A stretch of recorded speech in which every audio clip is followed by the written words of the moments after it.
Hello student, I am अनुज राजपूत। आज हम start करने जा रहे हैं एक 12th स्टैंडर्ड का एक चैप्टर जिसका नाम है नॉन प्रॉफिट ऑर्गेनाइजेशन, जिसको हम शॉर्ट फॉर्म में बोलेंगे एनपीओ, राइट। और ये कवर कहाँ कहाँ होता है? ये 12th स्टैंडर्ड में कवर होता है बीकॉम, बीबीए, सीए, सीएमए और सीएस, सभी कोर्सेज के अंदर ये चैप्टर है। और बीकॉम फर्स्ट ईयर में प्रोग्राम ऑनर्स दोनों के लिए है ये। तो आज हम स्टार्ट करते हैं इसको चैप्टर को। 12th स्टैंडर्ड के हिसाब से अगर देखा जाए तो ये 12th स्टैंडर्ड में आपका ये 10 मार्क्स का चैप्टर है, जिसमें से आपका एक 3 मार्क्स का क्वेश्चन आता है, एक आपका 6 मार्क्स का क्वेश्चन आता है जिसको लॉन्ग क्वेश्चंस बोलते हैं हम, और एक 1 मार्क्स का भी आपका क्वेश्चन बन जाता है इसमें से। इस तरह से इसके मिनिमम 3 क्वेश्चंस तो कंपलसरी एग्जाम के अंदर, और 10 मार्क्स कम नहीं होते, यानी आपके सिलेबस का 1/10 पार्ट तो यही एक अकेला चैप्टर कवर अप कर लेता है। ठीक है, तो स्टार्ट करते हैं। सबसे पहले नॉन प्रॉफिट ऑर्गेनाइजेशन के मीनिंग की बात करते हैं कि मीनिंग क्या है। ये एक ऐसी संस्था होती है, एक ऐसा इंस्टीट्यूशन होता है, देन दे प्रोवाइडेड सर्विसेज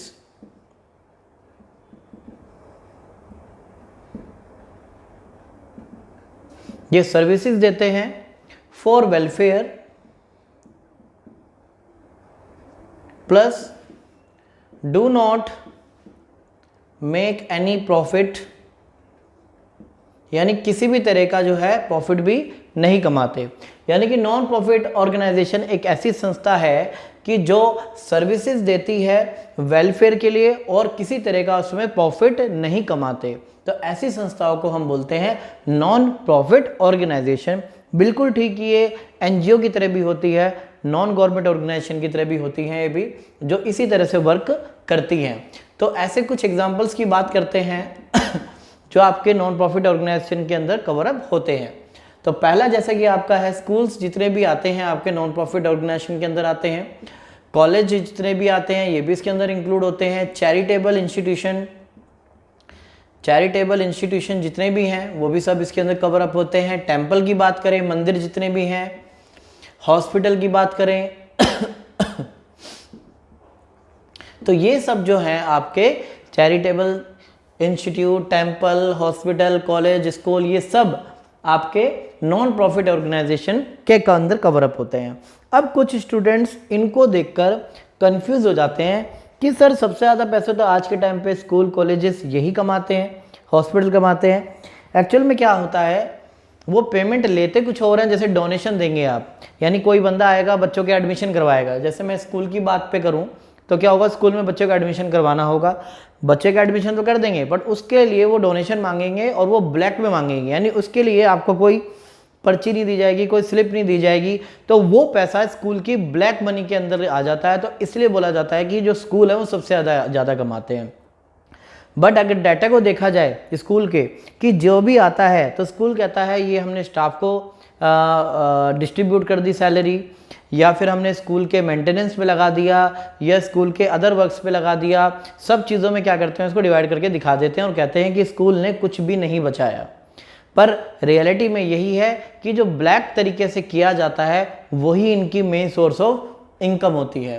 इस तरह से कॉलेज में, बड़े बड़े कॉलेजेस में जो है डोनेशन ली जाती है, सब ब्लैक में ली जाती है, इसलिए इन लोगों को हमें लगता है कि बहुत ज़्यादा इनकम है, सबसे ज़्यादा कमा ही यही रहे हैं। बट इसको हटाकर देखा जाए तो ये नॉन प्रॉफिट ऑर्गेनाइजेशन के अंदर ही वैलिड होते हैं।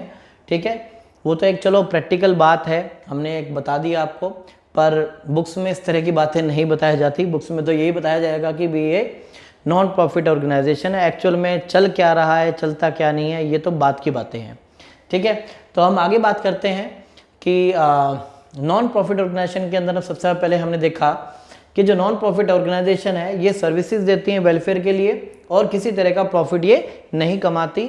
और ये जो हैं कुछ इम्पॉर्टेंट ऐसी संस्थाएं हैं जो नॉन प्रॉफिट ऑर्गेनाइजेशन के अंदर कवर होती हैं। लाइब्रेरी की बात की जाए तो ये सब जो हैं आपके एनपीओ के अंदर कवर अप होते हैं। अब इस चैप्टर के अंदर हम बात करते हैं कि क्या क्या चीज़ें यहाँ पर हम मेंटेन करते हैं। तो इस चैप्टर के अंदर अगर देखा जाए तो आपके 2 तरह के अकाउंट बनाए जाते हैं यहाँ पे। एक बनाया जाता है आपका रिसिप्ट एंड पेमेंट अकाउंट, और एक बनाया जाता है इनकम एंड एक्सपेंडिचर अकाउंट।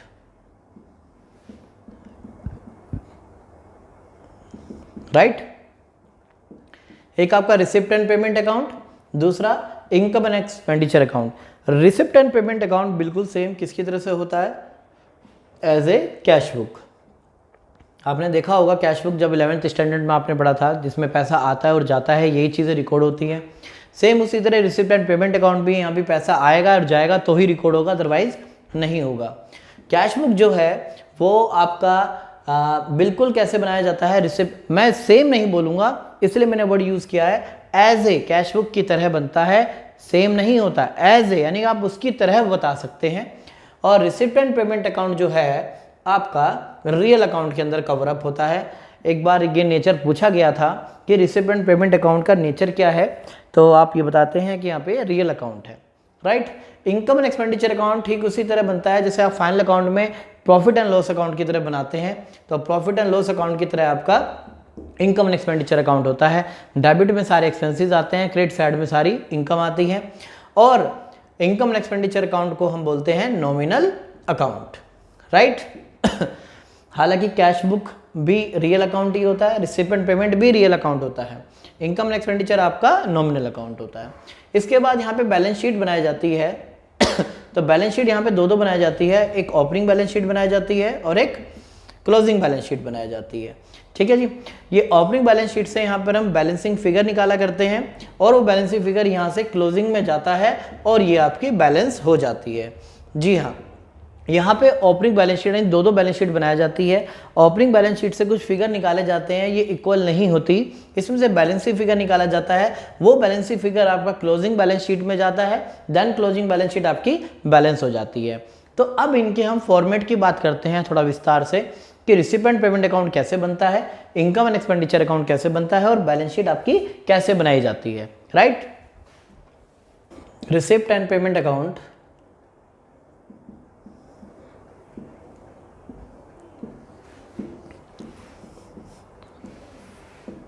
बड़ा सिंपल सा फंडा है इसका।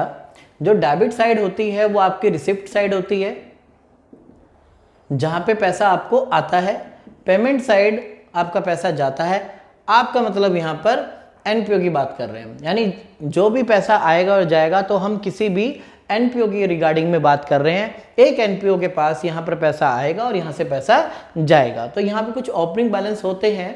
तो हर चीज़ के यानी पॉसिबल कौन कौन से बैलेंस हो सकते हैं, कैश का ओपनिंग बैलेंस हो सकता है, बैंक का ओपनिंग बैलेंस हो सकता है, एफडी यानी कि फिक्स्ड डिपॉजिट का ओपनिंग बैलेंस हो सकता है, और इन्हीं तीनों के भी क्लोजिंग बैलेंस भी हो सकते हैं। इसके अलावा और कोई बैलेंस नहीं होता, कैश, बैंक और एफडी। यानी यहाँ पे जो बीडी या सीडी होगी तो इनमें से कोई एक चीज़ होगी। अगर कुछ भी मेंशन नहीं है तो आप कैश या बैंक मान सकते हैं अगर आपका खाली बैलेंस बीडी लिख के अमाउंट लिखा हुआ है तो दैट मीन्स वो कैश या बैंक का बैलेंस है, राइट। बैलेंस शीट आपका क्लोजिंग है। यहाँ पर बाकी जो भी कुछ आएगा मैं नहीं लिख रहा, यहाँ पर आपको बता नहीं रहा हूँ, तो सिंपल सा पॉइंट है, जो भी कुछ संस्था के पास में आता है तो वो आप रिसिप्ट साइड में रिकॉर्ड करेंगे, और आपके पास से पैसा जाता है यानी संस्था के पास से पैसा जाता है तो उसको पेमेंट साइड में शो करेंगे। जैसे सैलरी पे कर रहे हैं तो पेमेंट साइड में आएगा ठीक है, डोनेशन रिसीव कर रहे हैं तो रिसिप्ट साइड में आएगा। सिंपल सा फंडा, आएगा तो इधर तरफ, जाएगा तो इधर तरफ, राइट। इसके बाद हम बात करते हैं इनकम एंड एक्सपेंडिचर अकाउंट की। तो यहाँ पे इनकम एंड एक्सपेंडिचर अकाउंट भी बड़ा इंपॉर्टेंट रोल है। एग्जाम में ज्यादातर क्या होता है कि आपको receipt and payment account given होता है और आपको इनकम एंड एक्सपेंडिचर अकाउंट बनाना होता है। तो जैसा कि क्वेश्चन में अब देखते हैं, यहाँ पे जो डेबिट साइड होती है आपकी, वो डेबिट साइड आपकी एक्सपेंडिचर साइड होती है, और जो क्रेडिट साइड होती है वो आपकी यहाँ पे इनकम साइड होती है, राइट। अब डेबिट में यहाँ पे जो एक्सपेंडिचर आते हैं वो किस तरह के एक्सपेंडिचर होते हैं? देखो, एक्सपेंडिचर दो तरह के होते हैं, होते तो ज़्यादा तरह के हैं, फिलहाल आप दो तरह के समझे। एक्सपेंडिचर एक रिवेन्यू एक्सपेंडिचर होता है और एक कैपिटल एक्सपेंडिचर होता है। तो यहाँ पे जो नेचर होता है एक्सपेंडिचर का वो रिवेन्यू होता है, यानी यहाँ पे रिवेन्यू एक्सपेंडिचर आते हैं आपके, इसके अलावा और कोई एक्सपेंडिचर नहीं आते। चाहे आपने पे किया हो चाहे नहीं पे किया हो, यानी दोनों तरह के यहाँ पे खर्चे आएंगे, पेड और पेबल। आउटस्टैंडिंग मतलब पेबल, यानी दोनों तरह के खर्चे आएंगे यहाँ पर, बट आपके होने चाहिए वो करंट ईयर के, राइट। इस बात का ध्यान रहे कि यहाँ पे कौन से एक्सपेंडिचर लिए जाते हैं, रेवेन्यू एक्सपेंडिचर लिए जाते हैं, वो भी करंट ईयर के, चाहे आपने पे किए हो चाहे ना पे किए हो, दोनों को ऐड करके यहाँ पे टोटल एक्सपेंडिचर शो कर दिया जाता है। इसी तरह से जो इनकम भी आती है यहाँ पे, वो आपकी आती है रिवेन्यू इनकम, और रिवेन्यू इनकम में ये आपका रिसीव और रिसीवेबल यानी दोनों चीजें यहाँ पे आती हैं, तो दोनों ही करंट ईयर की होनी चाहिए, राइट। दोनों ही आपके करंट ईयर की इनकम होनी चाहिए। इस बात का स्पेशली ध्यान रहे कि कौन सी इनकम है, रिवेन्यू इनकम, यानी जिसके लिए नॉन प्रॉफिट ऑर्गेनाइजेशन बेसिकली काम कर रही है उससे रिलेटेड इनकम की आपको रिवेन्यू इनकम बोलते हैं। करंट ईयर की होनी चाहिए, रिसीव हो चाहे ना हो, ऐड करके आप दोनों यहाँ पे लिखेंगे। यहाँ पे प्रॉफिट, नेट प्रॉफिट और नेट लॉस वर्ड ये नहीं यूज किया जाता क्योंकि नॉन प्रॉफिट ऑर्गेनाइजेशन है, कहीं पर भी ये प्रॉफिट वर्ड को यूज नहीं करेंगे, तो ये वर्ड यूज करते हैं सरप्लस अकाउंट, राइट। यानी कि आपके पास ये क्रेडिट साइड बड़ी होती है, यानी इनकम साइड एक्सेस है, over the expenditure side is called as surplus. और बैलेंसिंग फिगर अगर आपका क्रेडिट साइड में आता है तो उसको घाटा बोलते हैं, यानी कि डेफिसिट बोलते हैं, जिसमें इसका मतलब ये निकला कि total expenditure over on income, यानी खर्चे ज़्यादा हैं इनकम से तो आपका डेफिसिट आएगा, अगर आपकी इनकम ज़्यादा एक्सपेंडिचर से तो आपके पास सरप्लस आएगा। तो ये आपका इनकम एंड एक्सपेंडिचर अकाउंट का फॉर्मेट है, ये आपका रिसिपेंट पेमेंट अकाउंट का फॉर्मेट है। जैसा कि मैंने आपको बताया कि रिसिपेंट पेमेंट अकाउंट क्वेश्चन में गिवन ही होती है ज़्यादातर, तो यानी जो लॉन्ग क्वेश्चन आता है उसमें आपको ये गिवन होगा, ये आपको बनाना होगा और बैलेंस शीट आपको बनानी होगी। तो आइए बैलेंस शीट की ओर चलते हैं कि बैलेंस शीट कैसे बनाई जाती है। यहाँ पर आइए बैलेंस शीट स्टार्ट करते हैं। ये बैलेंस शीट आपकी ओपनिंग है, आपको एग्जाम में ओपनिंग वर्ड यूज नहीं करना होता, डेट के हिसाब से आपका क्या होगा, ओपनिंग क्लोजिंग होता है। जैसे आप एज ऑन वर्ड लिखेंगे, एज ऑन 31 मार्च, जैसा भी है 2010, 2011 जो भी होगा वो आप डेट के हिसाब से लिखेंगे। तो बात करते हैं बैलेंस शीट की। यहाँ पर दो तरह की बैलेंस शीट बनाई जाती है, जिसमें ओपनिंग बैलेंस शीट और एक आपकी क्लोजिंग बैलेंस शीट। तो दोनों में क्या डिफरेंसेस हैं यहाँ पर, इस चीज़ के बारे में देखते हैं। फॉर्मेट तो दोनों का सेम ही होता है, जैसे फॉर्मेट आपने पहले बैलेंस शीट का पढ़ा है वही सेम बैलेंस शीट यहाँ पे बनाई जाती है। Liability side amount, assets amount. Exam के अंदर आपको ओपनिंग क्लोजिंग नहीं लिखना होता है, ओपनिंग डेट के हिसाब से होता है और क्लोजिंग भी डेट के हिसाब से होगा। लाइक ये 2011 हो जाएगा और ये 2012 हो जाएगा, तो 2011 आपका ओपनिंग हो जाएगा, 2012 आपका क्लोजिंग बैलेंस हो जाएगा। फिलहाल मैंने डेट मेंशन नहीं की है इसलिए ओपनिंग क्लोजिंग बैलेंस शीट यहाँ पे मेंशन कर दिया है। तो यहाँ पर ओपनिंग बैलेंस शीट जो होती है वो बैलेंस नहीं होती, इस चीज़ का ध्यान रहे। और ये यहाँ से क्या है, आपका बैलेंसिंग फिगर निकलेगा। तो नॉर्मली क्या होता है यहाँ पे बैलेंसिंग फिगर, लायबिलिटी साइड निकलता है कैपिटल फंड जिसका नाम है, ये आपका यहाँ से बैलेंसिंग फिगर निकलता है। बाई चांस बहुत ही रेयर ऐसे क्वेश्चंस होते हैं जिसमें एसेट साइड में आपका निकलता है, जिसको हम डेफिशिएंसी बोलते हैं, राइट। या तो बैलेंसिंग फिगर आपका 99% कैपिटल फंड आएगा या 1% हो सकता है कि आपका डेफिशिएंसी भी आ जाए। ज़्यादातर नॉर्मल आपका कैपिटल फंड ही आता है, राइट। यानी एसेट साइड आपकी ज़्यादा होगी, इसमें से लायबिलिटी साइड लेस करेंगे तो आपका कैपिटल फंड निकल के आएगा। और कैपिटल फंड यहाँ से यहाँ ट्रांसफ़र होता है, यहाँ से यहाँ ट्रांसफ़र होगा कैपिटल फंड, और इस कैपिटल फंड के अंदर हम प्लस करते हैं जो इनकम एंड एक्सपेंडिचर अकाउंट में सरप्लस आया था वो ऐड करते हैं, और डेफिसिट जो है वो माइनस करते हैं, राइट। तो एडलेस करके जो भी आपका अमाउंट, नेट अमाउंट आप बाहर लिखेंगे। इसके बाद आपके नॉर्मली जो आपके एसेट्स हैं वो सब आप डालेंगे, आपको पता है एसेट्स क्या होती है, और बाकी बची हुई लायबिलिटी डालेंगे। उसके बाद ये दोनों आपके बैलेंस हो जाएंगे और आपका क्वेश्चन ठीक हो जाएगा, राइट। यहाँ पे जो है मैंने आपको बता ही दिया है कि बैलेंस शीट जो है बैलेंस नहीं होती, नॉट बैलेंस, पर क्लोजिंग जो बैलेंस शीट होती है वो हमेशा यहाँ पर बैलेंस होती है। तो यहाँ पर दो तरह की बैलेंस शीट बनाई जाती है, opening balance sheet, closing balance sheet. Opening balance sheet match नहीं होती यानी बैलेंस नहीं होती, यहाँ से बैलेंसिंग फिगर निकलते हैं कैपिटल फंड, तो कैपिटल फंड आप यहाँ पे दिखाएंगे, उसके अंदर सरप्लस ऐड करेंगे, डेफिसिट माइनस करेंगे। अगर डेफिशिएंसी आता है तो आप इसको डेफिशिएंसी को यहाँ पर लिख सकते हैं एसेट साइड में। कई स्टूडेंट पूछते हैं कि सर डेफिशिएंसी की ट्रीटमेंट क्या होगी, तो आप डेफिशिएंसी को जो है एसेट साइड में दिखा सकते हैं और कैपिटल फंड को आप यहाँ पे दिखाएंगे, राइट। इसके बाद हम आगे चलते हैं इस चैप्टर के और टॉपिक्स पे। आगे मैं बात करूँगा, इसमें कुछ इंपॉर्टेंट टर्म्स हैं, यानी कि मैं उनको नाम दे रहा हूँ कि क्या चीज़ है ये, इनको इंपॉर्टेंट टर्म्स लिखेंगे हम। यानी कि इंपॉर्टेंट डेफिनेशन ये भी बोल सकते हैं आप, या इंपॉर्टेंट वर्ड्स। ये जो एक्चुअल में मैंने टॉपिक लिखा है, ये इंपॉर्टेंट टर्म यानी कुछ वर्ड्स ऐसे हैं जो इस चैप्टर के अंदर आएंगे और उसके बारे में आपको पता होना चाहिए कोई भी क्वेश्चन स्टार्ट करने से पहले। तो मैं उन डेफिनेशंस को या उन वर्ड्स को या उन टर्म्स को मैं आपको वन बाय वन करके बताऊंगा। तो पहला टॉपिक जो आपका बनता है वो है आपका सब्सक्रिप्शन, कि सब्सक्रिप्शन होता क्या है। कई लोगों को और इवन बहुत से टीचर को इसमें डाउट भी होता है, मैंने देखा है कि गलत तरीके से पढ़ाते हैं बच्चों को। तो ध्यान से देखें कि सब्सक्रिप्शन होता क्या है। सब्सक्रिप्शन का एक्चुअल में नाम है हिंदी में चंदा, ठीक है जी। ये चंदा वो नहीं है जो आपकी गली में रहती है, ये बात का ध्यान रहे, ठीक है जी। तो ये चंदा क्या है यानी सब्सक्रिप्शन क्या है, जो कोई संस्था है, लाइक आपकी संस्था के मान के चलिए एक मंदिर है, टेम्पल है, टेम्पल को भी संस्था को कोई ना कोई तो मेंबर चलाते ही हैं। तो टेम्पल को चलाने के लिए कुछ मेंबर्स होते हैं और वो मेंबर क्या करते हैं, हर साल एक फिक्स अमाउंट से जो है सब मतलब कोई अमाउंट पे करते हैं उस संस्था को। तो वो जो अमाउंट पे किया जा रहा है उसी को हम सब्सक्रिप्शन बोलते हैं। यानी कि सब्सक्रिप्शन वो है जो कि पेड बाय मेंबर्स, जो मेंबर्स द्वारा पे किया जाता है एवरी ईयर। यानी कि अगर आप उस संस्था के मेंबर हैं, यानी उस नॉन प्रॉफिट ऑर्गेनाइजेशन के मेंबर हैं और आप जो बदले में पे कर रहे हो उस नॉन प्रॉफिट ऑर्गेनाइजेशन को, उसको क्या बोलेंगे, सब्सक्रिप्शन बोलेंगे, ना कि डोनेशन। डोनेशन अलग चीज है, सब्सक्रिप्शन अलग चीज है। और इसी पैसे से जो है संस्था मेन चलती है, इसलिए ये संस्था की क्या होती है, main source of income, right. इसलिए इसको शो भी कहाँ किया जाता है, इसको शो भी इनकम साइड में ही किया जाता है, इनकम एंड एक्सपेंडिचर अकाउंट के, राइट। तो इस चीज का ध्यान रहे कि सब्सक्रिप्शन क्या होती है, जो मेंबर पे करते हैं, एवरी ईयर पे करते हैं और ये उस संस्था की मेन सोर्स ऑफ इनकम है, ठीक है। तो बात होगी ये सब्सक्रिप्शन की। इसके बाद हमारा जो नेक्स्ट टॉपिक है वो है डोनेशन, ठीक है।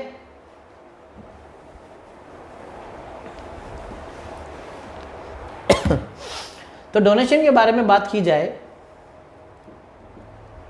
डोनेशन होता है दान, और दान वो होता है जो पेड बाय एनी मेंबर, यानी कि पेड बाय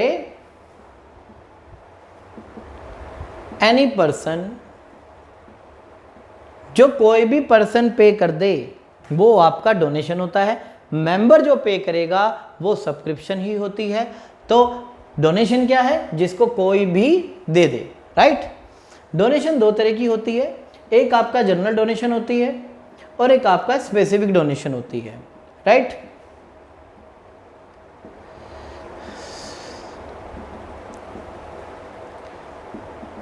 तो स्पेसिफिक डोनेशन क्या होती है इसके बारे में ध्यान से देखें। स्पेसिफिक डोनेशन का मतलब ये है कि जब स्पेसिफाई किया जाए कि किस चीज के लिए डोनेशन दे रहे हैं, लाइक डोनेशन फॉर टूर्नामेंट। किसी स्कूल में डोनेशन मिला टूर्नामेंट करवाने के लिए, तो वो पैसा उस संस्था के लिए स्पेसिफिक डोनेशन होगा, क्योंकि उस पैसों से टूर्नामेंट ही होना चाहिए। डोनेशन फॉर बिल्डिंग, क्योंकि डोनेशन के साथ में, जब किसी डोनेशन के साथ में कंडीशन लगा दी जाए, यहां पे क्या कंडीशन है, टूर्नामेंट, यहां पे क्या कंडीशन है, बिल्डिंग, तो ये स्पेसिफिक डोनेशन हो गया। और स्पेसिफिक डोनेशन को कहां पे शो करते हैं, लायबिलिटी साइड में। तो जिस साल आपको ये मिलेगा, आप उस साल की बैलेंस शीट की लायबिलिटी साइड में इसको शो कर देंगे, राइट। तो स्पेसिफिक डोनेशन को लायबिलिटी साइड में शो किया जाता है। जनरल डोनेशन क्या होता है, जिसके पीछे कोई पर्पस नहीं होता, बस डोनेशन मिल गया, यानी स्पेसिफाई नहीं किया कि किस पर्पस के लिए यूज किया जाए, तो उस संस्था के लिए वो जनरल डोनेशन होता है। और इसको कहां पे शो करते हैं, शो इन इनकम साइड। इसमें मैं एक बात और बताना चाहूंगा, ये रेयर क्वेश्चंस में ऐसा होता है। सपोज कीजिए एक एनजीओ है, यानी एनपीओ है, सॉरी, नॉन प्रॉफिट ऑर्गेनाइजेशन है, वो बहुत छोटी ऑर्गेनाइजेशन है, बहुत छोटा अमाउंट उनको वहाँ पर मिलता है। अचानक से उनके पास बड़ा अमाउंट रिसीव हो जाता है डोनेशन का, और उसके साथ कुछ स्पेसिफिक भी नहीं है, पर तो ऐसी संस्थाएं उसको क्या मान लेती हैं, स्पेसिफिक डोनेशन मान लेती है in case of big amount. जब किसी संस्था के बाद बहुत बड़ा अमाउंट रिसीव हो जाता है, यानी कि बहुत बल्क में अमाउंट आ जाता है डोनेशन का, तो संस्था को उसको क्या ट्रीटमेंट देनी होती है, उसको स्पेसिफिक डोनेशन दिया जाता है, यानी मान लिया जाता है। तो बेसिकली जो है आपका जो जनरल डोनेशन होता है वो स्मॉल अमाउंट के लिए होता है, स्पेसिफिक डोनेशन जो होती है वो बिग अमाउंट के लिए होती है। ये बहुत ही रेयर क्वेश्चंस की बात है। सपोज कीजिए कि कोई डाटा है NPO का, उसके अंदर सारे डाटा 1000, 2000, 3000, 5000, 10,000 में ही है, और अचानक से वहाँ पे डोनेशन रिसीव हो जाती है 5 लाख या 10 लाख। तो इस केस में और डाटा को देखें तो बहुत कंपैरिजन में वो अमाउंट बहुत बड़ा है, तो उसको हम बिग अमाउंट को ट्रीट करके स्पेसिफिक डोनेशन भी लिख सकते हैं, राइट। तो कभी कभी ऐसी ट्रीटमेंट भी की जाती है, बहुत रेयर क्वेश्चंस में ऐसा हल होता है। तो डोनेशन क्या है, जिसको कोई भी पे कर दे, ठीक है। दो तरह की है, जनरल डोनेशन और स्पेसिफिक डोनेशन। स्पेसिफिक डोनेशन को लाइब्रेरी साइड में शो करते हैं, और स्पेसिफिक डोनेशन किसी कंडीशन के साथ में दी होती है कि डोनेशन इस चीज़ के लिए दिया जा रहा है। जब स्पेसिफाई ना किया जाए नाम, ओनली डोनेशन हो, तो आप इसको जनरल डोनेशन ट्रीट करेंगे और उसको इनकम साइड में शो करेंगे। इसके बाद हमारा नेक्स्ट टॉपिक बनता है, थर्ड टॉपिक की बात करते हैं बुक्स की। बुक्स के केस में कई बार कंफ्यूजन हो जाती है। तो बुक्स अगर आप परचेज करते हैं तो वो संस्था के लिए एसेट्स होती है, राइट, क्योंकि बुक्स की जो लाइफ होती है वो कोई 1 साल 2 साल नहीं होती, बुक्स हमारे लाइफ टाइम काम आती हैं। तो ये हमारे लिए एसेट्स होती है। तो इसको एसेट्स में हम क्या करेंगे, अगर परचेज करते हैं तो आप एसेट्स में क्या करेंगे, प्लस करेंगे। अगर आप इसको सोल्ड करते हैं, बेचते हैं, तो एसेट्स में से ही क्या करेंगे, माइनस करेंगे, ठीक है। और इसको बेचने पर कोई भी प्रॉफिट या लॉस होता है तो आप उसको इनकम और एक्सपेंडिचर अकाउंट में शो करेंगे। इसके बाद बात करते हैं, जैसे कि मैगजीन की बात होगी है, मैगजीन की बात होती है, कॉमिक्स की बात होती है, पीरियोडिकल्स की बात होती है, पीरियोडिकल्स बात होती है। तो इस तरह की चीज़ें जो हैं, अगर आप न्यूज़पेपर की बात होती है तो बड़ा इंपॉर्टेंट पॉइंट है। तो ये चीज़ें जैसे पीरियोडिकल्स, मैगजीन्स और न्यूज़पेपर, इनकी लाइफ ज़्यादा नहीं होती है, 1 दिन या हफ्ते भर की लाइफ होती है। तो अगर आप इनको परचेज करते हो तो ये उस संस्था के लिए एक्सपेंडिचर ट्रीटमेंट होगी इसकी, यानी एक्सपेंडिचर साइड में डालेंगे। अगर आप इसको क्या करते हैं, सोल्ड करते हैं, तो उसको आप इनकम को ट्रीट करेंगे, यानी इनकम ट्रीट करेंगे, इसको इनकम साइड में शो करेंगे, राइट। तो नेक्स्ट टॉपिक की ओर चलते हैं इसी में ही, ठीक है। बुक्स की बात की जाए तो बुक्स और न्यूज़पेपर या मैगजीन में डिफरेंस होता है। बुक्स आपके एसेट्स हैं, खरीदोगे तो एसेट्स में प्लस, बेचोगे तो एसेट्स में से माइनस। मैगजीन खरीदोगे या आप पीरियोडिकल या न्यूज़पेपर जो खरीदेंगे, आप परचेज करेंगे तो एक्सपेंडिचर में, बेचेंगे तो आपका इनकम में आएगा, राइट। अब जो मैं आपको नेक्स्ट टॉपिक करवाने जा रहा हूँ, ये बड़ा इंपॉर्टेंट टॉपिक है, ठीक है। इसके ऊपर भी 2 से 3 नंबर का जो है क्वेश्चन बन जाता है, 2 से 3 मार्क्स का। तो हम बात करते हैं यहाँ पे नॉन प्रॉफिट ऑर्गेनाइजेशन की रिगार्डिंग में। तो ये पॉइंट है, एनी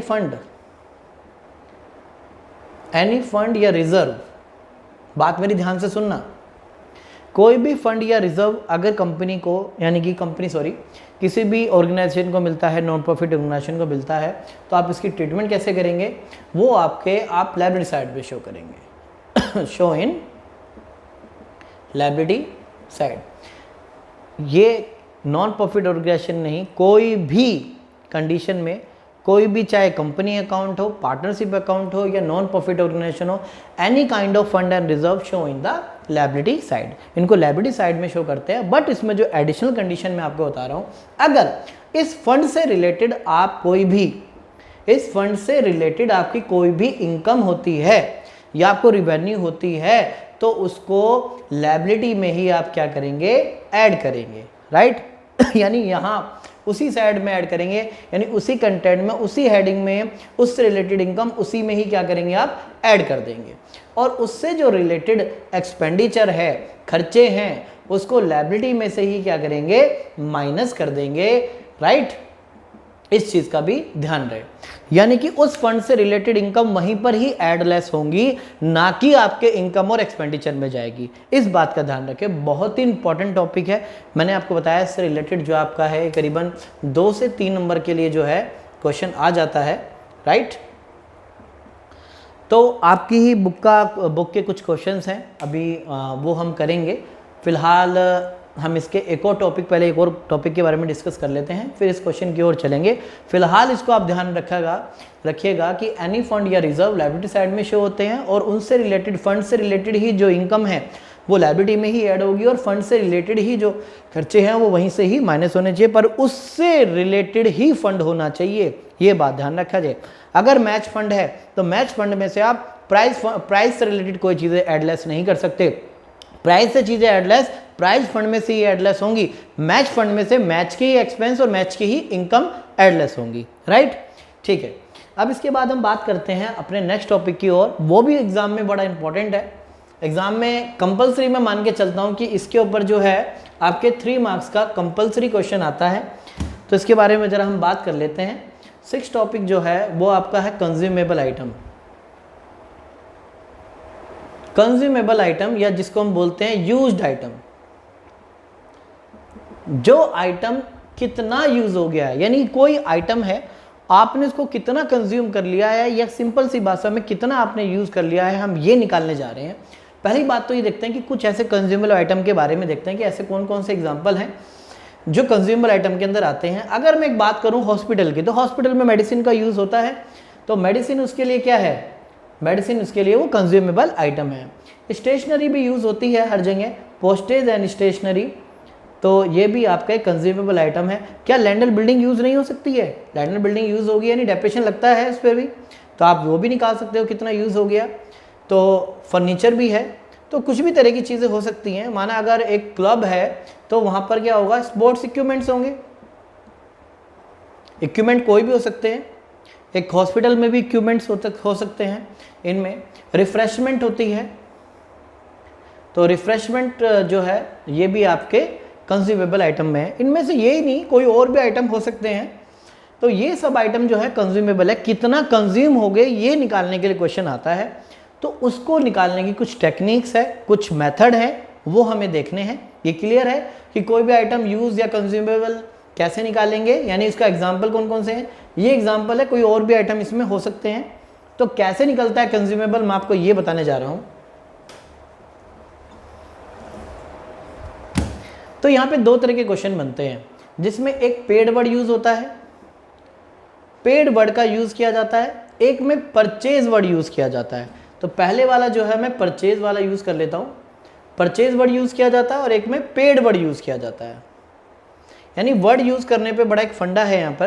तो अगर परचेज वर्ड यूज किया जाता है तो आपका फॉर्मूला क्या होगा ये आपको मैं बता रहा हूँ, ठीक है। क्या निकालने का, फिर भी ध्यान सुनो, हम टॉपिक क्या कर रहे हैं उस पर भी ध्यान दीजिएगा। हम निकालने जा रहे हैं कि कोई भी आइटम, जो भी मैंने अभी आपको एग्जांपल दिए, कितना यूज हो गया। अगर उस आइटम को हमने परचेज किया होगा, परचेज वर्ड यूज हुआ होगा क्वेश्चन में, तो ओपनिंग आइटम मतलब जो भी हमने एग्जांपल लिए उनमें से कोई भी, जैसे ओपनिंग मेडिसिन है तो ओपनिंग मेडिसिन हो गई, उसमें ऐड करेंगे हम परचेजेस ड्यूरिंग द ईयर, जितने भी हमने माल खरीदा during the year, minus closing item, जैसे मेडिसिन के क्लोजिंग कितना है स्टॉक, ठीक है। यानी कि यहाँ पे हम एक चीज़ का, उन चीज़ों का ओपनिंग स्टॉक लिख सकते हैं और उस आइटम का क्लोजिंग स्टॉक लिख सकते हैं, राइट। तो एडलेस करके जो अमाउंट आएगा वो आपका आ जाएगा कितना आपने कंज्यूम किया, और उसको कहाँ शो करना होगा आपको, show in income and expenditure account में आपको वो शो करना होगा एक्सपेंडिचर साइड में, ठीक है।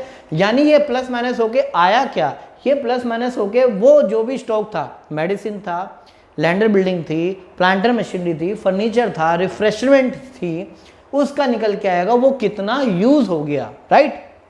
अगर पेड वर्ड यूज होता है तो उसका फॉर्मूला थोड़ा सा ज़्यादा हो जाता है, opening stock plus paid minus closing stock. यानी यहाँ तक तो आपका सेम ही है, बस यहाँ पे परचेज और यहाँ पे क्या है, पेड है। एक्स्ट्रा क्या है इसमें, आउटस्टैंडिंग एंड, यानी कि उस साल का जो आउटस्टैंडिंग है वो प्लस करेंगे, जो पिछले साल का आउटस्टैंडिंग है बिगिनिंग का वो माइनस करेंगे, जो एडवांस एंड है यानी इस साल जो आपने एडवांस मिला है या दिया है उसको माइनस करेंगे, और जो एडवांस पिछले साल का था उसको हम यहाँ से यहाँ ऐड करेंगे। तो एडलेस करके जो आएगा वो भी आप कहाँ शो करेंगे, इनकम एंड एक्सपेंडिचर अकाउंट में। तो ये भी आपको क्या बताता है, ये भी आपको बताता है कितना कंज्यूम हो गया, ये भी आपको बताता है कितना कंज्यूम हो गया। बट परचेज के केस में फॉर्मूला इतना ही है, पेड के केस में आपको ये भी चीज़ें एडलेस करनी होगी, ठीक है। तो आगे हम ये जो कॉन्सेप्ट है, एक चीज़ का ध्यान दें, ये जो कॉन्सेप्ट है कंपलसरी है, ये आपका आता ही आता है एग्जाम में 3 मार्क्स का लगभग। ये मान के चलिए एग्जाम में करीबन ये आपके पहली पेज पे या सेकंड पेज पे आपको क्वेश्चन ही मिल जाएगा, और गारंटी है ज़्यादातर ये आता ही आता है, चाहे कोई भी लेवल हो। इनकेस आपका ग्रेजुएशन भी होगा तो ग्रेजुएशन में भी इसका यूज़ होता है, यानी ये क्वेश्चन आता है। लॉन्ग क्वेश्चन में भी इसी का ही यूज़ होता है। हम इसी तरीके से क्वेश्चन में निकाला करेंगे कितना हमने कंज्यूम कर लिया। तो आइए कुछ हम प्रैक्टिकल क्वेश्चंस की ओर चलते हैं, जिससे आपको और अंडरस्टैंडिंग बढ़ेगी, क्योंकि थियोरटिकल पार्ट में थोड़ा सा मज़ा कम आता है। प्रैक्टिकल पार्ट से जब हम करना चालू करते हैं तो हमें थियोरटिकल पार्ट्स जो हमने किया है उसका यूज़ होना है वहाँ पे चालू हो जाता है। तो आइए करते हैं कुछ प्रैक्टिकल क्वेश्चंस।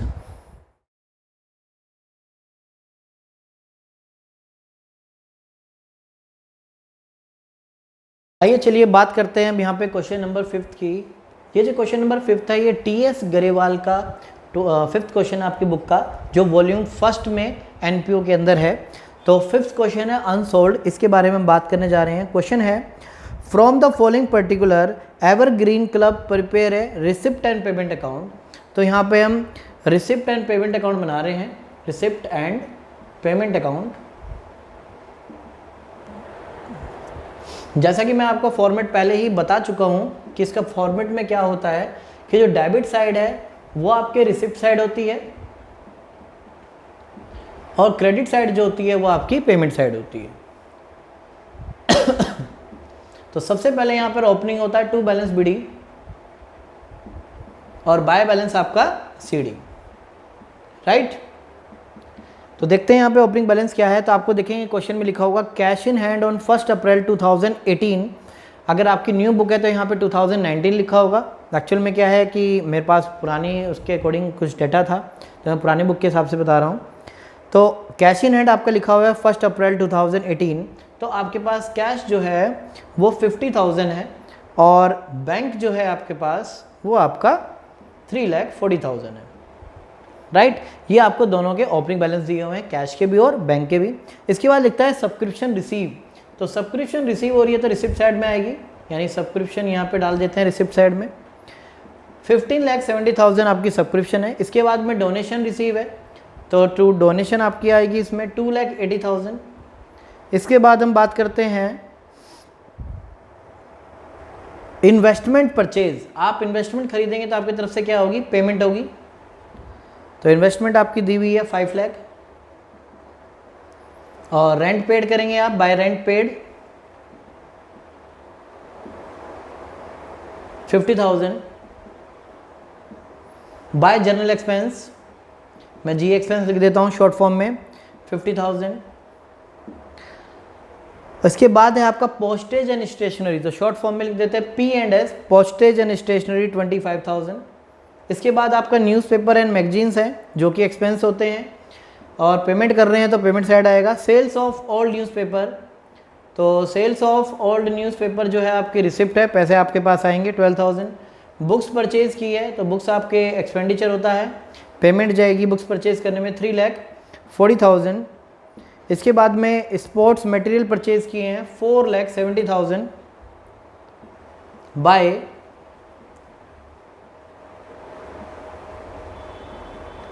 स्पोर्ट्स इक्विपमेंट या स्पोर्ट्स मटेरियल। इसके बाद इंटरेस्ट रिसीव हुआ है आपको 50,000 इन्वेस्टमेंट पे, तो ये आपकी इनकम है बाय इंटरेस्ट ऑन इन्वेस्टमेंट। इसके बाद एक वर्ड यूज हुआ है हॉनोरोरियम टू कोचेज। हॉनोरोरियम जो है आप लाइक ए सैलरी समझिए कि जो सैलरी की तरह होता है वही आपकी क्या होती है, हॉनोरोरियम होता है। अभी इसके बारे में डिटेल में बताता हूँ मैं हॉनोरोरियम होता क्या है। हॉनोरोरियम टू कोचेज 1,50,000। इसके बाद आपको कैश का बैलेंस भी गिवन है क्वेश्चन में 30,000, और आपको बैंक का बैलेंस जो है वो निकालना है, राइट। इसके आगे मैं क्वेश्चन मार्क लगा देता हूँ। तो आपको क्या करना है, डेबिट साइड का टोटल करना है, वही सेम आपको टोटल यहाँ पे लिखना है। इसमें से क्रेडिट साइड सारी यहाँ से लेकर यहाँ तक आपको माइनस कर देना है। तो जो आपका बैलेंस आएगा वो आपका क्या होगा, वो आपका बैंक का बैलेंस आ जाएगा, राइट। फिर एक बार दोबारा देखें, ये सारी साइड रिसिप्ट है, इसका टोटल करेंगे आप, वही टोटल आप सेम यहाँ पे लिखेंगे और इसमें से क्रेडिट साइड जो है आप माइनस कर देंगे सारी टिल कैश तक, यानी कैश तक आप सारे अमाउंट लेस करेंगे। उसके बाद जो आपका आंसर आएगा वो आप बैंक के सामने लिख देंगे। ये मैं आपके ऊपर ही छोड़ता हूँ कि आप इसको खुद करें, ये आपका होमवर्क हो गया। अच्छा, बात करते हैं, यहाँ पे एक वर्ड यूज हुआ है हॉनोरोरियम टू कोचेस। देखो हॉनोरोरियम क्या होता है, मैंने बताया जैसे कि लाइक ए सैलरी, यानी सैलरी की तरह होता है, बट सैलरी नहीं बोलेंगे हम इसको। अगर कोई पूछता है तो आप बोल सकते हो एज ए सैलरी है। अब मैं आपको बताता हूँ उसमें डिफरेंसेस क्या होते हैं। हॉनोरोरियम जो है उन चीज़ों के लिए यूज़ होता है, जैसे डॉक्टर्स की जो सैलरी है तो हमको सैलरी वर्ड नहीं यूज़ करते, वहाँ पे भी हॉनोरोरियम वर्ड यूज़ करते हैं। यानी हम उसको पे भी कर रहे हैं बट हमारा उस पर कंट्रोल नहीं है। जिसको हम पे कर रहे हैं और उस पर हमारा कंट्रोल नहीं है, ऐसे अमाउंट को क्या बोला जाता है, हॉनोरोरियम बोला जाता है। तो बेसिकली आपके दो ही जगह वर्ड यूज़ होगा, हॉनोरोरियम टू कोचेस या हॉनोरोरियम टू डॉक्टर्स। क्योंकि डॉक्टर जब राय देता है तो किसी से पूछ के तो देगा नहीं, तो वो संस्था पैसा भी पे कर रही है पर उस पर कंट्रोल नहीं है एक तरह से, ठीक है। तो कोचेस, अगर कोचेस ने बोला कि भैया ये शॉट ऐसे खेलना है या ये शॉट ऐसे खेलना है, तो वैसे ही खेलना पड़ेगा, प्लेयर को माननी पड़ेगी उसकी बात, वो चाहे सही है गलत है। वो ट्रेनिंग जो दे रहा है, यानी कि उस ट्रेनिंग का वो पैसा आपसे ले रहा है, तो उस पैसे को वहाँ पे सैलरी वर्ड यूज़ ना करके हॉनोरोरियम वर्ड यूज़ किया जाता है। तो इन दोनों के केस में जैसे मैंने बताया, डॉक्टर या कोई कोचेस है, इन पे कंट्रोल नहीं होता, फिर भी वो संस्था उसको पे कर रही है, तो ऐसे अमाउंट को हम हॉनोरोरियम वर्ड यूज़ करते हैं, ठीक है। इस तरह से आपके रिसिपेंट पेमेंट अकाउंट में मेंटेन होता है, ठीक है। अगले क्वेश्चन की ओर चलते हैं।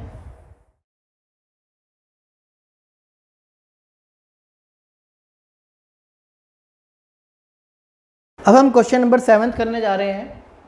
7th क्वेश्चन में आपके दो पार्ट हैं, जिसमें केस फर्स्ट है। तो केस फर्स्ट के बारे में मैं आपको बताने जा रहा हूँ। इसमें लिखा है how are the following deal with in the account of non profit organisation. इन निम्नलिखित आइटम्स को कैसे एनपीओ में डील करेंगे, क्वेश्चन ये है। तो क्वेश्चन में मैं जैसे कि देख रहा हूँ, केस फर्स्ट में आपको लिखा गया है प्राइस फंड आपको दिया है 50,000, और मैंने आपको बताया था कोई भी फंड जो होता है वो लायबिलिटी साइड में शो करते हैं। तो क्वेश्चन नंबर 7 की बात की जाए तो 7th क्वेश्चन में जो आपकी बैलेंस शीट है उसमें लायबिलिटी साइड में हम शो करेंगे match fund, sorry price fund है। तो प्राइस फंड आपका 50,000 आपको गिवन है, और इसमें लिखा है इसके बाद प्राइज अवॉर्डेड, यानी फंड में से ही तो प्राइज अवार्ड देंगे ना, तो प्राइज अवार्ड दिए गए हैं तो उसको इस यहाँ से हम माइनस कर देंगे। प्राइस अवॉर्डेड है अमाउंट 12,000। इसके बाद लिखा है मैच एक्सपेंसेस, तो मैच एक्सपेंसेस को मैं प्राइस फंड में से नहीं माइनस कर सकता, मैच एक्सपेंस जो है मैच फंड में से ही माइनस हो सकते हैं, इसलिए मैच एक्सपेंस को हम कहाँ पे डालेंगे, इनकम एंड एक्सपेंडिचर अकाउंट में हम इसको शो करेंगे। एक्सपेंडिचर साइड में आप लिखेंगे यहाँ पर मैच फंड या मैच एक्सपेंस 15,000। अब 50,000 में से आप 12,000 लेस करेंगे तो आपके पास 38,000 अमाउंट आ जाएगा, राइट। तो ये आपके इसकी ट्रीटमेंट है। यहाँ पे कोई हमें बैलेंस शीट मैच नहीं करनी है, हमें कोई यहाँ पे इनकम एंड एक्सपेंडिचर से अमाउंट नहीं निकालना। जितना हमें आइटम दिया गया था मैंने इसको खाली यहाँ पे शो किया है, यानी आपको जस्ट बताना था कि कैसे डील करेंगे, कैसे इसको शो करेंगे। तो प्राइस फंड था, फंड सारी लायबिलिटी होती है। प्राइस अवॉर्डेड है तो प्राइस से रिलेटेड फंड है तो उसके खर्चे उसमें से माइनस हो जाएंगे। मैच एक्सपेंस को अलग एक्सपेंडिचर साइड में डाला गया, राइट, तो इसको हम वहाँ पे नहीं डाल सकते थे। इसके बाद हम बात करते हैं सेकंड केस की जो इसी तरह का है। तो मैं यहाँ से इसको हटा देता हूँ और यहाँ पे केस सेकंड लिख देता हूँ, तो ध्यान से देखिएगा। से केस सेकंड के अंदर आपको गिवन है मैच फंड, राइट, आपको गिवन है मैच फंड 10,000, तो उसके माइनस करेंगे मैच एक्सपेंसेस। इसके बाद आपको नेक्स्ट दिया है मैच एक्सपेंसेस, तो मैच एक्सपेंसेस जो है हम यहाँ से माइनस करेंगे। मैच फंड आपको 1 लाख अमाउंट दिया था, मैच एक्सपेंसेस 35,000 है। इन्वेस्टमेंट ऑफ मैच फंड, यानी इन्वेस्टमेंट हमारी एसेट्स होती है, तो उसको हम यहाँ पे शो करेंगे एसेट साइड में, investment of match fund 60,000। Next है आपका इंटरेस्ट ऑन मैच फंड, तो इंटरेस्ट जो भी होता है, इंटरेस्ट आपकी इनकम है तो फंड में ही ऐड होंगी। इंटरेस्ट ऑन मैच फंड, तो आपका अमाउंट है 3,000। इसके बाद है प्राइज अवॉर्डेड, तो ध्यान दीजिए अभी हमारा पहला पॉइंट ये भी था कि प्राइज अवॉर्डेड है, तो प्राइज अवॉर्डेड एक आपका एक्सपेंस है जो कि मैच फंड में से माइनस नहीं होगा। प्राइज अवॉर्डेड है तो वो प्राइज फंड में से ही माइनस हो सकता था, अब उससे रिलेटेड कोई फंड नहीं है तो उसको एक्सपेंडिचर साइड में शो करेंगे। प्राइज अवॉर्डेड अमाउंट जो भी है वो आप एक्सपेंडिचर साइड में शो करेंगे 19,000। तो यहाँ पर 10,000 मैच फंड था लायबिलिटी, 1 लाख मैच एक्सपेंस उसी फंड में से माइनस करेंगे, और मैच से रिलेटेड ही आपको इंटरेस्ट मिला है यानी इनकम है, तो ये इनकम वहीं पर ही हम क्या करेंगे, ऐड भी करेंगे। तो एडलेस करके आप देख लीजिए, इन्वेस्टमेंट जो होती है वो असेट्स होती है, एडलेस करेंगे आपका अमाउंट आ जाएगा। तो यहाँ पर जैसा कि अमाउंट आएगा 1 लाख में से 35,000 आप लेस करेंगे तो 65,000 आएगा, उसमें ऐड करेंगे 68,000 आपका यहाँ पे लायबिलिटी के अमाउंट आ जाएगा, राइट। तो ये ट्रीटमेंट थी हमारे केस सेकंड की, जो कि इंपॉर्टेंट क्वेश्चन है, ये आ जाता है आपका 2 से 3 मार्क्स के लिए कि इसकी ट्रीटमेंट कैसे करेंगे। आगे चलते हैं एक और क्वेश्चन की ओर। क्वेश्चन नंबर यहाँ पर 8 है। आपको इस वीडियो के साथ में ये क्वेश्चंस भी अटैच कर दिए जाएंगे कि आपको कौन कौन से क्वेश्चंस हैं ये, तो उसी हिसाब से आप क्वेश्चंस भी कर लीजिएगा। बेशक आपके पास दूसरी बुक है वो मैटर नहीं करता, क्योंकि मैं इसके साथ वीडियो के साथ में ये क्वेश्चंस भी अटैच कर दूंगा, तो वहाँ से आप क्वेश्चन भी कॉपी कर सकते हैं, राइट। तो इसके बाद हमारा जो क्वेश्चन है वो 8th क्वेश्चन है। तो 8th क्वेश्चन में भी सेम यही मैटर पे है क्वेश्चन, तो मैं बैलेंस शीट भी वैसे ही बनाए रखता हूँ और ये भी आपका एज इट इज़ बनाए रखता हूँ। तो क्वेश्चन नंबर 8 की ओर चलते हैं।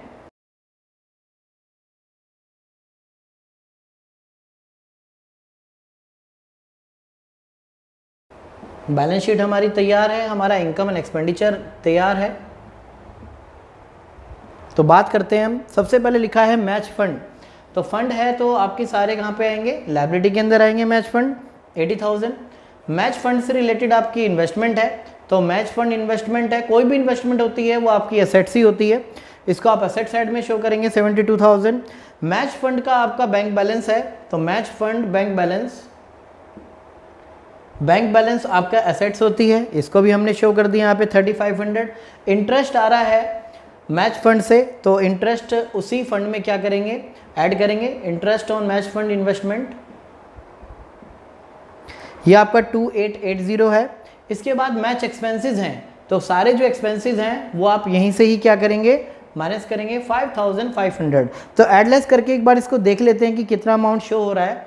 80,000 आपके पास फंड है, जिसमें से एक्सपेंस आपके 5500 है और इनकम जो है आपकी 2880 है, तो एडलेस करेंगे आपका 77,380। अगर कोई कैलकुलेशन गलत भी हो जाती है तो आप उसको खुद ठीक कर लें, ठीक है। तो इससे पता भी लगेगा, अगर बाई चांस मैंने गलत भी कर दिया तो इससे आपको ये भी पता लगेगा आपका फोकस पढ़ाई की ओर बिल्कुल है, राइट। यहाँ पे कोई ऐसा आइटम नहीं है जो मैं इनकम एक्सपेंडिचर में डाल सकूँ, राइट। अब इसके बाद हम जो बात करते हैं, एक और नेक्स्ट क्वेश्चन की ओर चलते हैं, जो मैं अपने आप बता रहा हूँ, अपने आप एक एग्जाम्पल में क्रिएट कर रहा हूँ। बहुत ही अच्छा एग्जाम्पल है, ध्यान से देखिएगा। तो ये मैं सारा आइटम हटा देता हूं यहां से।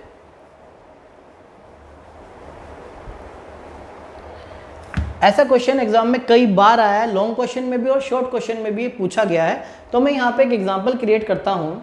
लाइक मैच फंड है, मैच के लिए जो फंड है हमारे पास 1 लाख है, और मैच जो एक्सपेंसेस हो जाते हैं आपके, मैच के एक्सपेंसेस जो है 1,10,000 हो जाते हैं, राइट। अब क्वेश्चन ये बनता है कि हम इसको एनपीओ में कैसे डील करेंगे। डील विद एनपीओ, हम इसको कैसे डील करेंगे एनपीओ में। अगर इतना क्वेश्चन आ जाता है तो आप कैसे करेंगे। तो ध्यान दीजिए, सबसे पहली बात है मैच फंड, सारे फंड कहां पर आते हैं, लायबिलिटी साइड में, बिल्कुल ठीक, 1 लाख। अब आप यहाँ पे एक बात देख रहे हैं, फंड से ज़्यादा एक्सपेंसेस हो गए तो उस फंड में से उतना ही माइनस कर सकते हैं जितने आपके पास फंड अवेलेबल है। यानी कि मैं यहाँ से जो मैच एक्सपेंस है मैं 1 लाख ही माइनस कर सकता हूँ, उससे एक्स्ट्रा माइनस नहीं कर सकता, राइट। इस बात का ध्यान रहे, यानी 1 लाख के फंड है तो उसमें से एक्सपेंस भी 1 लाख ही माइनस होंगे। जो एक्स्ट्रा 10,000 है, वो 10,000 जो एक्स्ट्रा है वो आप एक्सपेंडिचर साइड शो करेंगे मैच एक्सपेंस के नाम से, राइट। ये बहुत ही इंपॉर्टेंट है, कुछ बुक्स में ये नहीं भी दिया है पर लॉन्ग क्वेश्चन में कई बार क्या आ जाता है इसका ट्रीटमेंट कैसे होगा, तो स्टूडेंट बहुत सारे इसमें कंफ्यूज हो जाते हैं। तो मैच फंड आपका 1 लाख है, उससे रिलेटेड आपका एक्सपेंस 1,10,000 है, बट आप लेस कितना कर रहे हैं आपसे 1 लाख। जितना फंड है उसमें से एक्सपेंसेस भी उतने ही माइनस होंगे जितना फंड आपके पास अवेलेबल है। जो एक्सेस खर्चा है, एक्सपेंस है, वो आप एक्सपेंडिचर साइड में शो करेंगे, राइट। तो नेक्स्ट क्वेश्चन, तो क्लियर है जिसमें ये डाउट जो भी बड़ा ही इंपॉर्टेंट है। और हाँ, हमारी वीडियो आपको अच्छी लगी हो तो उसको लाइक सब्सक्राइब जरूर करें, जिससे कि हम आपके लिए और नई से नई वीडियो ला सकें और अच्छे से अच्छा इम्प्रूवमेंट कर सकें। और साथ के साथ आप वहाँ पर कमेंट भी करें कि क्या आपको अच्छा लगा, क्या आपको बेकार लगा, हमें अच्छा लगेगा। जय हिंद, जय भारत।